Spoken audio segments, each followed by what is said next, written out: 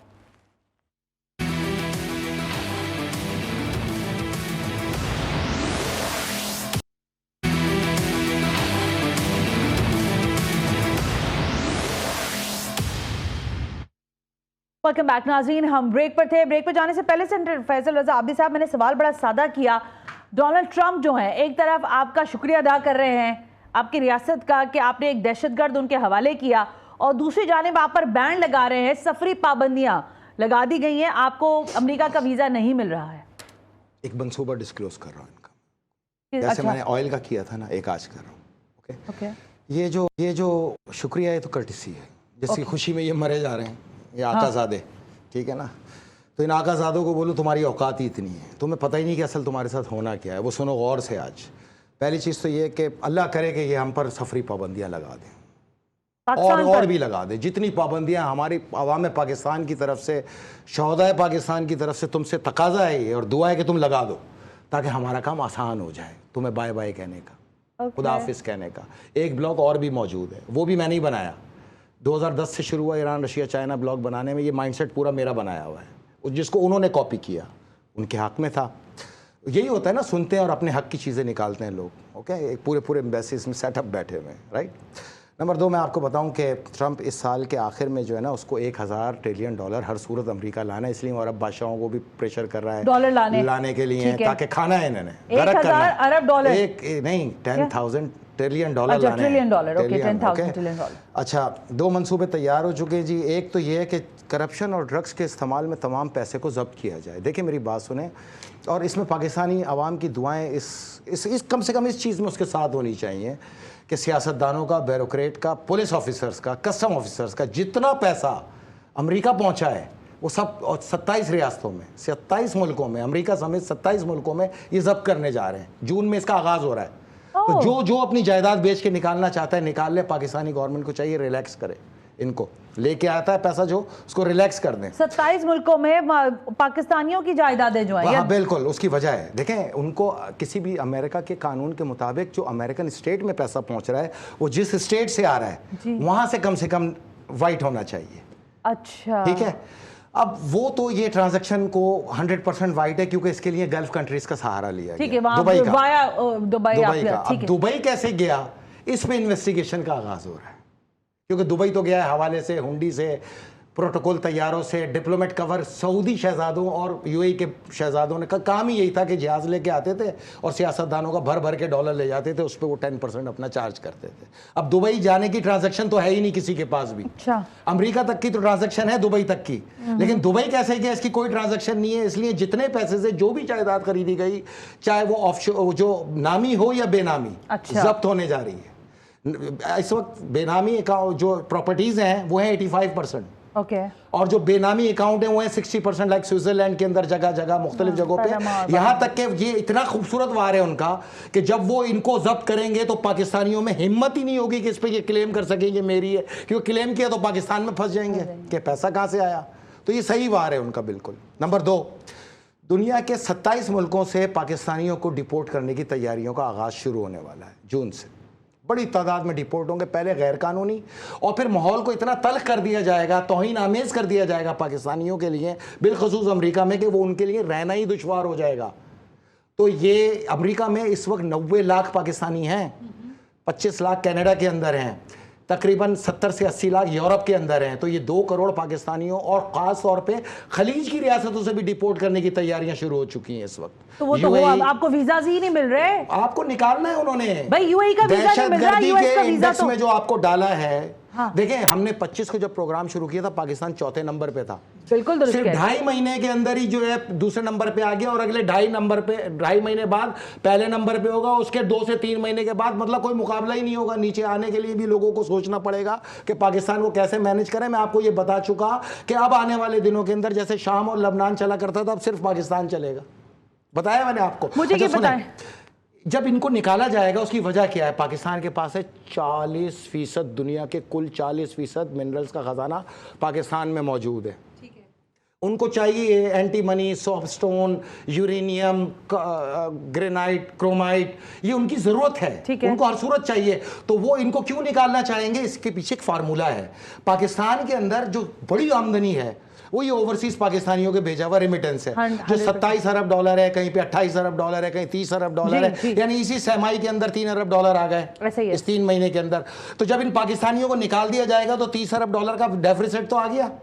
تو آپ کے ملک کا تو نیل ڈاؤن ہونا ہی ہونا ہے. پھر آپ نے ان کی شرائط ماننی ہے، آپ نے پھر ہر صورت ان کو مان کے اپنے منرلز کو کوڑیوں کے دام میں ان کے حوالے کرنا ہے، جیسے یوکرین کو بلیک میل کر کے وہ حاصل کر رہے ہیں. تو پاکستان کے منرل کو چھوڑنے کے لیے ہر وہ داؤ اپنایا جائے گا آپ پہ، کیونکہ 1 سال کے اندر ان کو ان منرلز کی ضرورت ہے. 6 مہینے لگتے ہیں پروسیسنگ پلانٹ کو لگانے کے لیے، پروسیس کرنے کے لیے. تو اس کے بعد پھر یہ جو پورا جنکشن تیار ہو رہا ہے وہاں تک، اس کے لیے لازم ہے کہ پاکستان کو 1 سال کے اندر نیل ڈاؤن کر دیا جائے. اور اس کا سب سے بڑا طریقہ یہ ہے کہ ایک طرف تو ان کی جائیدادیں ضبط کر لو، ان کا پیسہ ضبط کر لو، نمبر 2 ان کو نکالو تاکہ یہ 25-30 ارب ڈالر کا جو ریمیٹنس پاکستان میں جا رہا ہے اس پہ بلاک آئے، اس پہ بریک لگے، اور پاکستان اتنا کلیپس کر جائے اپنی معیشت کے اندر کہ ہم اگر پاکستان کو بولیں یہ 1 ارب ڈالر دے رہے ہیں، چلو یہ فلاں پہاڑی سلسلہ ہمارے نام کر دو، یہ لیز ہمارے نام پہ ٹرانسفر کر دو، تو پاکستان کی مجبوری ہوگی کرنا. اور میں پاکستانی حکام کو بولوں بالکل نہ کرنا، بے فکر ہو جاؤ. صرف 3 مہینے وہ کرنا ہے جو میں بولوں. اس کے بعد انشاءاللہ یہ مین ہیٹن پہ بیٹھے ہوئے جتنے بھکاری ہیں 1-1 ہزار ڈالر ہم سے ہر مہینہ لے لیں گے آ کے. اتنا پیسہ ہے ہمارے پاس. لیکن آپ کو مجبور کرنے کے رستے بنائے جا رہے ہیں، اور رستے بنانے کا مقصد یہ ہے کہ پاکستان کے نااہل ترین حکمران جن کی ساری جائیدادیں ہی امریکہ، کینیڈا اور یورپ کے اندر موجود ہیں اور گلف میں موجود ہیں، ان کو اپنا پیسہ بچانے کے لیے پاکستان کو ہر صورت کمپرومائز کرتے چلے جانا ہے. تو ان سے جان چھڑوانا بہت ضروری ہے، ان آقا زادوں سے. اگر یہ آقا زادے بیٹھے رہے پاکستان میں کچھ نہیں ہو سکتا. پاکستان کا پورا نظام ون ہینڈ کر دو آپ SIFC کے اندر، آپ کو بہت فرق محسوس ہوگا. لیکن اگر آپ گرے ایریا کو ڈال کے رکھیں گے جس کو پارلیمنٹ کہا جاتا ہے، اس نے آپ کو کوئی کام نہیں کرنے دینا. کیونکہ اگر آپ نے کوئی امپورٹنٹ کام، کوئی مثبت کام اپنی پارلیمنٹ کے ذریعے یا ان آقا زادے سیاستدانوں کے ذریعے کرنے کی کوشش کی تو وہ آپ نہیں کر پائیں گے. SIFC کا آپ نے نام لیا، میں نے آج ہی خبر پڑی کہ SIFC ہی بہت ساری چیزوں کو بہتر کرنے کے لیے آگے پیش قدمی کرے گی. وہ الگ سیگمنٹ ہے نا، لیکن سیاستدان تو حکمران ہے نا. ان کے 200 ارب ڈالر کے جائیدادیں اس وقت یورپ اور امریکہ میں موجود ہیں. مین ہیٹن میں 400-500. میں تو انشاءاللہ عید کے فوراً بعد آپ کون سیاستدان کیا 2007 میں تھا اور آج کیا ہے اس کی پوری ڈیٹیل آپ کے سامنے پیش کرنے جا رہا ہوں. انٹرنیشنل ارینا میں، انٹرنیشنل خبروں کے اندر فیصل رضا عابدی SIFC کو سب سے زیادہ بیشنگ کی جا رہی ہے. یہ بھی میں آپ کو بتا دوں، SIFC کو آپ اور ہم امپورٹنس دے رہے ہیں نا، دنیا اس میں بیشنگ کر رہی ہے. جو SIFC چلا رہا ہے وہ کم سے کم ان کے قابو میں نہیں ہے، یہ سیاستدان اس کے قابو میں ڈال رہے ہیں. ایک بریک کا کہا جا رہا ہے فیصل صاحب، میں بریک لے رہی ہوں. بریک سے واپس آ کر 1-2 سوال میرے ہیں، اور وہ یہ کہ 31 مارچ کی ایک ڈیڈ لائن ہے جس میں افغانیوں کو یہ کہا گیا ہے کہ وہ ہمارے ملک سے چلے جائیں، کیونکہ جو اس وقت تک پاکستان میں دہشت گردانہ کارروائیاں ہوئی ہیں، حال ہی میں بنوں کا واقعہ ہو یا دیگر اور واقعات ہوں، اس میں شواہد موجود ہے. لیکن ایک اور سوال بھی سوشل میڈیا پر اٹھایا جا رہا ہے کہ ٹرمپ جہاں پاکستان کا شکریہ ادا کر رہے ہیں، کیا وہ بانی PTI کو یاد بھی رکھے ہوئے ہیں یا نہیں؟ اسی کا جواب لیں گے اس بریک کے بعد.